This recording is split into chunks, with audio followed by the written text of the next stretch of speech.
So ayan mga kadrama-rama, alam ko pong inaabangan nyo po no, yung next na mangyayari po dito sa Abot Kamay na Pangarap, dahil alam naman po talaga natin na sobrang nakaka-tense na nga po no, tsaka nakaka-excite na nga din po talaga yung pinapakita talaga ni Director every episode po talaga dito sa Abot Kamay na Pangarap, dahil alam naman po talaga natin ngayon mga kadrama no, kung ano talaga yung ginagawa ngayon talaga ni Carlos. Talagang meron na naman siyang mga kababalagang ginagawa talaga dito sa Apex, na kung saan nakita naman natin nung isang gabi na nagkalat talaga yung mga papilis talaga dito sa Apex, talagang dahil nga po sa nararamdaman niya or galit niya dito kay RJ. Ito nga po talaga yung binabato niya po dito.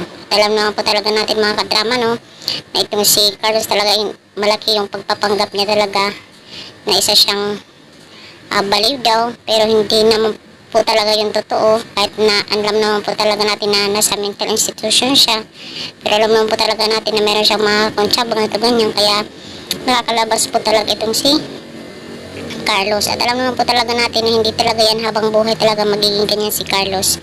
May makakakita talaga sa kanya, diba? May makakakita po talaga sa kanya, at possible po talaga unang makakita po talaga niyan ay itong si Annalyn talaga dito kay Carlos. Sasabihin ni Annalyn na itutuloy pa rin na ang pagsasampa kaso labang kay Joe Carlos Nay, dahil hindi po siya baliw. Kitang kita ko po siya Nay sa dalawang mata ko, diba?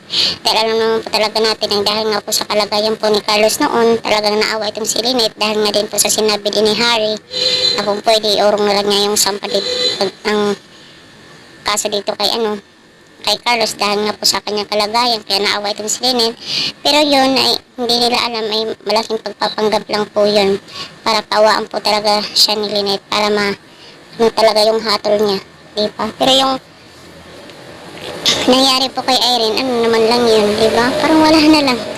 Iba din talaga itong si Director parang maraming mga nakakaligtaan. Kaya itong si Lynette talaga, hindi talaga siya makakapaniwala pag nalaman niyang buhay pa talaga itong si Carlos. Dahil buong akala niya talaga is baliw daw ito. So makadrama, abang-abang na lang po tayo sa next na mangyari dito sa Abot Kamay na Pangarap no. At paglalaman din talaga nila yung katotohanan about talaga sa pagpapagat ni Carlos, ay talagang ipapabalik niya talaga at ipapahuli niya talaga ito sa mga pulis, diba? Hindi siya magdadalawang isip, kung saan alam naman po talaga natin na compassion yung naramdaman talaga ni Lynette noon sa kanyang kalagayan, tapos gaganituhin lang siya. Kaya wala nang puwang siguro sa puso ni Lynette para mapatawad pa niya itong si Carlos.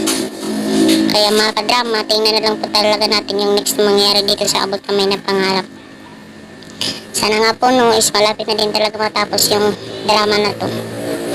So yun lang po mga kadrama, maraming salamat again sa inyong panunood ng aking video. Huwag niyo pong kalimutan na i-like, i-share, tsaka i-subscribe yung aking channel para sa susunod na video is ma-update ko po kayo. Okay, thank you so much. Bye mga kadrama, mga kadramatic, mga kaabot kamay. Huwag lang po tayong magsawa. Diretso lang po talaga na yung ating panunood. Bye!